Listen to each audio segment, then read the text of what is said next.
Friends नमस्कार, मैं सुनील कुमार। स्वागत आप सभी का अपने यूट्यूब चैनल अभिप्रेरणा ई क्लासेज में। दोस्तों, अपनी 4 टेस्ट सीरीज जो है वो कंप्लीट हो चुकी है और आज अपनी 5th टेस्ट सीरीज है।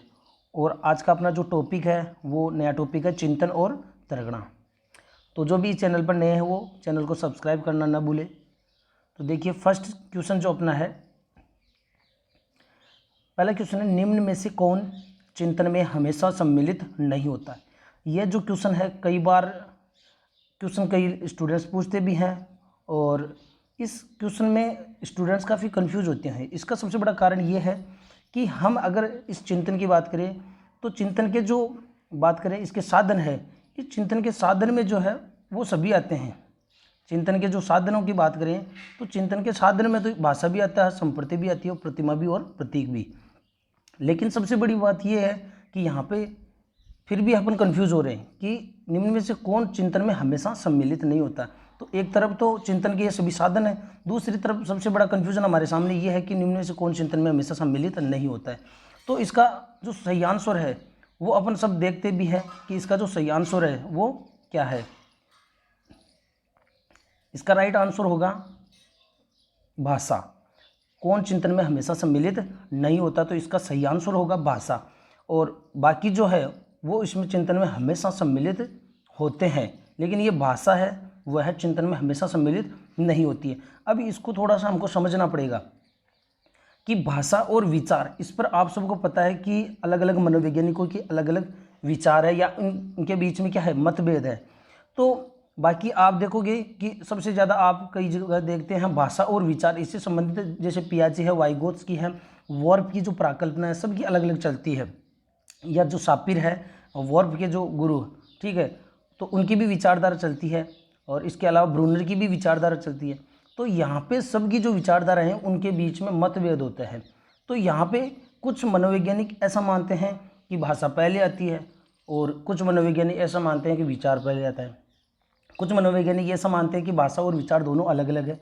और कुछ मनोवैज्ञानिक ऐसा है जो भाषा के बारे में कहते हैं कि भाषा जो है चिंतन को प्रभावित करती है, ठीक है। कुछ मनोवैज्ञानिक ऐसे हैं जो भाषा को कहते हैं कि भाषा के बिना चिंतन हो ही नहीं सकता। तो यहाँ पर अगर सबके विचार है वो सबके विचार अलग अलग है। तो इस मतभेद के कारण अपन देखते हैं कि सभी मनोवैज्ञानिक अपने अपने प्रूव करते हैं हर तरीके से।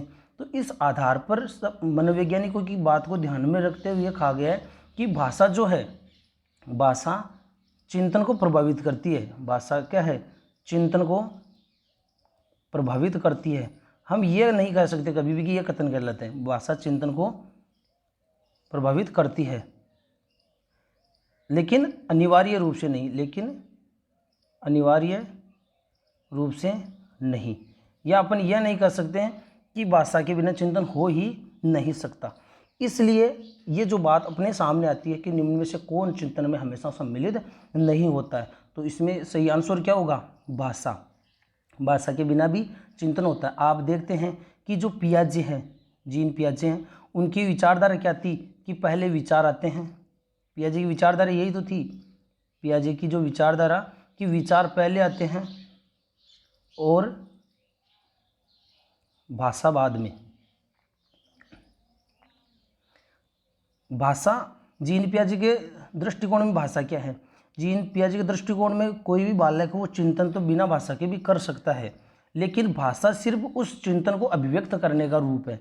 भाषा के द्वारा व्यक्ति क्या करता है, वो जो भी चिंतन करता है उसको अभिव्यक्त करता है, उसको प्रदर्शित करता है। तो बिना भाषा के भी व्यक्ति क्या है, विचार कर सकता है, ठीक है। तो यहाँ पे ये क्वेश्चन, फर्स्ट क्वेश्चन जो है वो कंप्लीट है।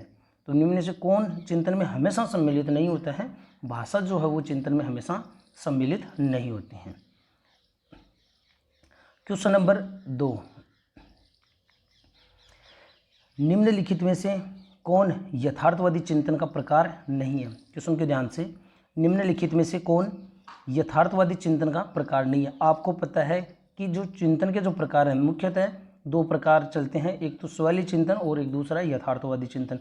यथार्थवादी चिंतन में कौन कौन आते हैं ये आपको पता होना जरूरी है। तो यथार्थवादी चिंतन में आप सबको पता है कि अभिसारी चिंतन भी आता है और सृजनात्मक चिंतन भी आता है और आलोचनात्मक चिंतन भी आता है। तो निम्न में से कौन यथार्थवादी चिंतन का प्रकार नहीं है, तो जो स्वैली चिंतन है इसको अपन काल्पनिक चिंतन भी कह सकते हैं। तो यह यथार्थवादी चिंतन का प्रकार नहीं है। Next question number 3। Question number 3 है, ऐसी तर्कना जिसमें व्यक्ति पहले से ज्ञात नियमों एवं तथ्यों के आधार पर एक निष्कर्ष पर पहुंचने की कोशिश करता है। निश्चित रूप से इनमें से अपने जो चिंतन का टॉपिक और तर्कना दोनों में से एक एक क्वेश्चन पूछे जाने की पूरी संभावना है। तो ऐसी तर्कना जिसमें व्यक्ति पहले से ज्ञात नियमों या तथ्यों के आधार पर निष्कर्ष पर पहुंचने की कोशिश करता है, तो इसमें इसका जो सही आंसर होगा वह है निगमनात्मक तर्कना। निगमनात्मक तर्कना क्यों हुई? क्योंकि आपको पता है कि आगमनात्मक तर्कना का जो सूत्र चलता है, जो नियम चलता है, वो क्या होता है? उदाहरण से नियम की ओर चलता है, और निगमनात्मक का चलता है नियम से उदाहरण की ओर। तो यहाँ पे देखिए, नियमों तथ्यों के आधार पर एक निष्कर्ष, यानी किस ओर? नियम से तथ्यों की ओर, निष्कर्ष की ओर, उदाहरणों की ओर। जैसे कोई भी नियम है, ठीक है, कोई भी नियम हो, उस नियम को विभिन्न उदाहरणों से निष्कर्ष निकालना, वो चीज़ कहलाती है निगमनात्मक तर्कना। और आगमनात्मक तर्कना में क्या होता है? विभिन्न उदाहरणों के आधार पर हम एक निष्कर्ष पर पहुंचते हैं, तो वो चीज़ कहलाती है आगमनात्मक तर्कना। जैसे अपन ने कहा निगमनात्मक तर्कना जो है उसका अपन एक उदाहरण लेते हैं, जैसे नियम, ठीक है, सभी पक्षियों के पंख होते हैं, सभी पक्षियों के, जैसे अपने कहा कि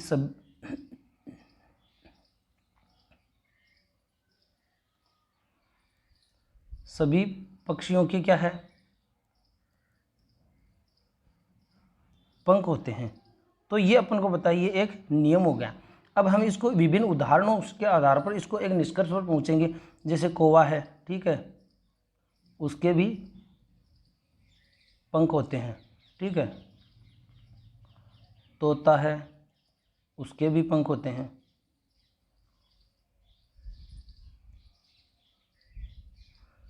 मोर है, उसके भी पंख होते हैं।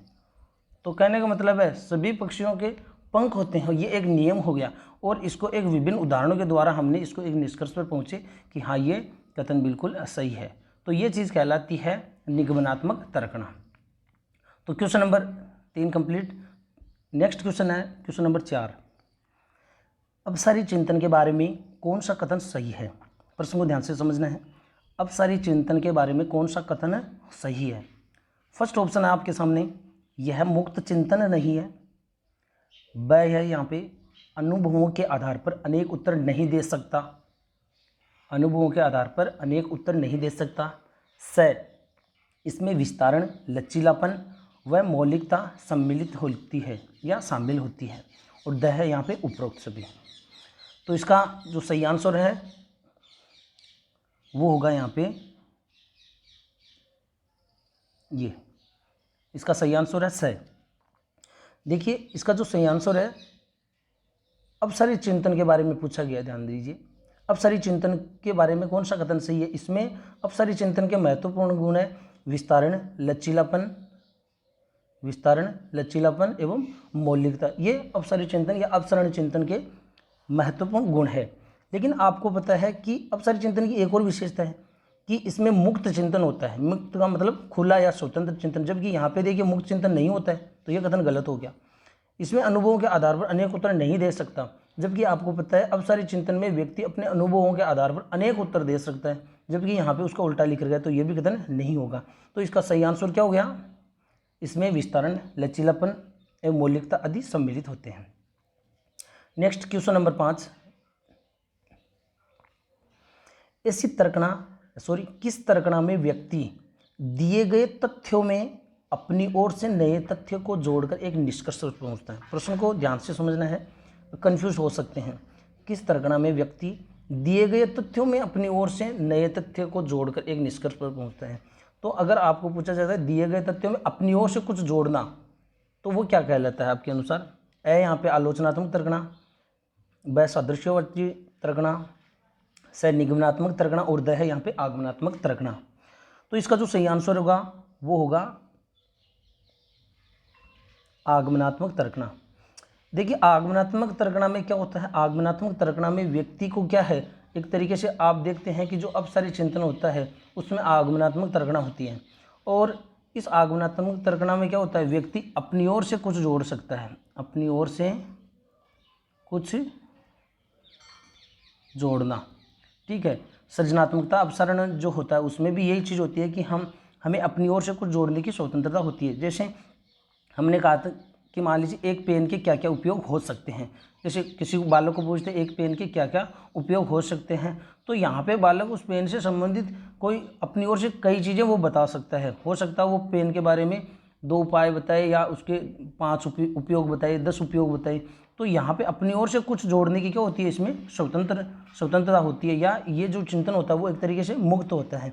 जबकि निगमनात्मक तर्कणा में क्या होता है, अपनी ओर से कुछ जोड़ने की स्वतंत्रता नहीं होती है, व्यक्ति को उस दिए गए तथ्य के आधार पर ही एक निश्चित निष्कर्ष पर पहुंचना होता है। तो क्वेश्चन नंबर 5 कंप्लीट। आलोचनात्मक तर्कणा की भी बात करेंगे। आलोचनात्मक तर्कणा वह है जिसमें व्यक्ति गुण दोषों की विवेचना करते हुए एक निश्चित निष्कर्ष पर पहुंचता है। क्वेश्चन नंबर 6 आपके सामने, यदि बालक से पूछा जाए कि 5 को 4 से गुणा करने पर, 5 को 4 से गुणा करने पर क्या आएगा, तो इसके उत्तर देने में निहित चिंतन किसका उदाहरण है। अगर 5 को 4 से गुणा करने पर क्या उत्तर आएगा, तो इस प्रकार का जो चिंतन होगा वह कौन सा चिंतन होगा।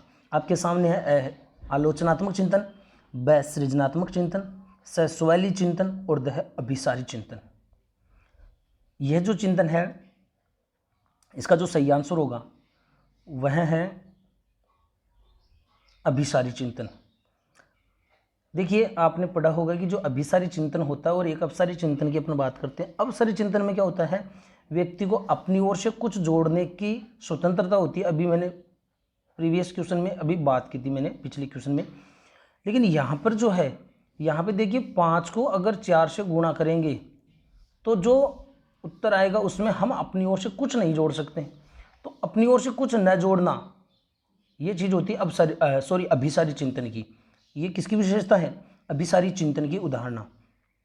तो ये चीज़ हो गया 5 से 4 गुना पर क्या आएगा, तो उत्तर देने में निहित चिंतन होगा अभिसारी चिंतन। और आलोचनात्मक चिंतन का मैंने बता दिया, सृजनात्मक चिंतन, अपसरण चिंतन और स्वैली चिंतन जिसमें काल्पनिक विचार हो। नेक्स्ट क्वेश्चन नंबर 7, चिंतन को 2 भागों में, एक तो स्वैली चिंतन एक यथार्थवादी चिंतन में किसने बांटा। आपको पता है कि अपन 2 प्रकार पढ़ते हैं मुख्यतः, एक तो स्वैली चिंतन होता है और एक होता है यथार्थवादी चिंतन। और यथार्थवादी चिंतन में भी उसके जो 3 प्रकार चलते हैं, एक तो अभिसारी चिंतन, अपसारी चिंतन और आलोचनात्मक चिंतन। तो इस चिंतन को मुख्यतः 2 भागों में बांटने वाले कौन थे, तो आपके अनुसार क्या होगा, और इसका जो सही आंसर होगा वह है ब जिम्बार्डो एवं रुख। इन्होंने चिंतन को 2 भागों में मुख्यतः बांटा था, एक तो स्वैली चिंतन और एक यथार्थवादी चिंतन। नेक्स्ट क्वेश्चन नंबर 8, जीन पियाजे के सिद्धांत से संबंधित है, चिंतन से संबंधित। जीन पियाजे के अनुसार किस अवस्था में बालक के चिंतन में, किस अवस्था में बालक के चिंतन में क्रमबद्धता देखने को मिलती है। तो यहाँ पे क्या होगा, जीन पियाजे के अनुसार किस अवस्था में बालक के चिंतन में क्रमबद्धता देखने को मिलती है, तो इसका सही आंसर क्या होगा। यह है आपके सामने संवेदीपेशीय अवस्था, ब प्राक संक्रियात्मक अवस्था है जिसको पूर्व संक्रियात्मक अवस्था भी कह सकते हैं, स यहाँ पे मूर्त संक्रियात्मक अवस्था जिसको ठोस संक्रियात्मक अवस्था भी कह सकते हैं जिसका समय 7 से 11 वर्ष है, और अमूर्त संक्रियात्मक अवस्था जिसको औपचारिक संक्रियात्मक अवस्था भी कह सकते हैं और इसका समय 11 से 15 वर्ष है। इसका 11 से 15 वर्ष, इसका 7 से 11 वर्ष, इसका 2 से 7 और इसका जन्म से 2 वर्ष। तो यहाँ पे इसका सही आंसर होगा किस अवस्था में बालक के चिंतन में एक समय क्रमबद्धता देखने को नहीं मिलती लेकिन उसके बाद में उसके चिंतन में क्रमबद्धता देखने को मिलती है। तो यहाँ पे होगा मूर्त संक्रियात्मक अवस्था। 7 से 11 वर्ष की अवस्था, आपको पता होना चाहिए कि 2 से 7 वर्ष की अवस्था में बालक चिंतन करने लग जाता है, लेकिन उसके चिंतन में जो है क्रमबद्धता नहीं होती, या उसमें उसको एक्सप्लेन करने की, उसमें अपन कह सकते हैं पलटा विगुण का अभाव होता है, जिसके कारण उसने जो कुछ चिंतन किया उसको वह अभिव्यक्त नहीं कर सका। लेकिन 7 से 11 वर्ष की जो अवस्था है, इस अवस्था में बालक जो है उस अपने चिंतन को एक क्रमबद्ध रूप से उसको व्यक्त करता है, या वह जो भी कार्य करता है उसमें क्रमबद्धता, एक सीक्वेंस देखने को मिलता है। तो ये क्वेश्चन नंबर 8 हुआ। क्वेश्चन नंबर 9 आपके सामने कि स्वैली चिंतन में अभिव्यक्ति होती है। स्वैली चिंतन में अभिव्यक्ति होती है, किसकी अभिव्यक्ति होती है स्वैली चिंतन में? क्या अभिप्रेरणा की, ब भाषा की, स काल्पनिक विचार व इच्छाओं की, और द है यहाँ पे वास्तविक स्थिति की। तो इसका जो सही आंसर होगा वह होगा काल्पनिक विचार एवं इच्छाओं की। स्वैली चिंतन में व्यक्ति के जो विचार होते हैं उसका संबंध यथार्थता से नहीं होता है। इस अपन कह सकते हैं स्वैली चिंतन में उसके जो विचार होते हैं उसका संबंध यथार्थता से नहीं होता है, उसके चिंतन होते हैं काल्पनिक विचार एवं इच्छाओं से। यानी इस अवस्था में वो ये सोचता है कि मैं भविष्य में बड़ा होगा तो मेरे पास एक बंगला होगा, मेरे पास गाड़ी होगी, मेरे पास ये होगा वो होगा, लेकिन उसका संबंध यथार्थता से नहीं है। यथार्थता से वो चीज़ें होती है, जैसे मान लीजिए बिजली चली गई तो आप ये सोचते हैं कि लाइट चली गई होगी, जैसे इसमें अपन देखते हैं कि हो सकता है तार में मिस्टेक हो चुकी होगी, ठीक है। इसके अलावा हम देखते हैं कि जो पंखा है वो ख़राब हो चुका होगा, या हो सकता है जो स्विच है वो ख़राब हो चुके होंगे। तो हमारे सामने ये इस प्रकार की जो संभावनाएं हैं उसका संबंध यथार्थता से है। उसका संबंध किससे है? यथार्थ से है। तो ये क्वेश्चन नंबर 9 कंप्लीट। और अंतिम अपना क्वेश्चन है क्वेश्चन नंबर 10। हर्ष प्रत्येक वस्तु को उसके गुण दोषों के बारे में चिंतन करने के पश्चात ही खरीदता है। यह उदाहरण किसका है? कोई भी वस्तु हम खरीदते हैं तो अगर एक तो वे होते हैं कि उस वस्तु को बिना गुण दोष को देखे खरीद लेते हैं, तो हम कह सकते हैं उसमें आलोचनात्मक चिंतन का अभाव होता है। लेकिन यहाँ पे बात की जा रही है एक व्यक्ति हर्ष जो किसी वस्तु को गुण दोषों के आधार पर खरीदता है, तो उसमें कौन सा चिंतन सम्मिलित होगा? तो इसमें जो सही आंसर होगा आपका वह है आलोचनात्मक चिंतन, क्योंकि अब सारे चिंतन को अपन कह सकते हैं जिसमें व्यक्ति अपनी ओर से कुछ तथ्यों को जोड़ते हुए अपनी बात व्यक्त करता है। जटिल चिंतन का अपन देखते हैं यहाँ पे कोई प्रकार नहीं है। स्वैली चिंतन में काल्पनिक इच्छाओं की अभिव्यक्ति होती है, और आलोचनात्मक जो चिंतन है उसमें व्यक्ति गुण दोषों की विवेचना करते हुए कोई भी वस्तु खरीदता है। तो दोस्तों आज के अपने जो 10 क्वेश्चन थे टेस्ट सीरीज वो कंप्लीट हो चुकी है। तो कैसी लगी अपनी जो टेस्ट सीरीज? अपने विचार ज़रूर व्यक्त करें और लाइक शेयर और सब्सक्राइब करना ना भूलें। धन्यवाद।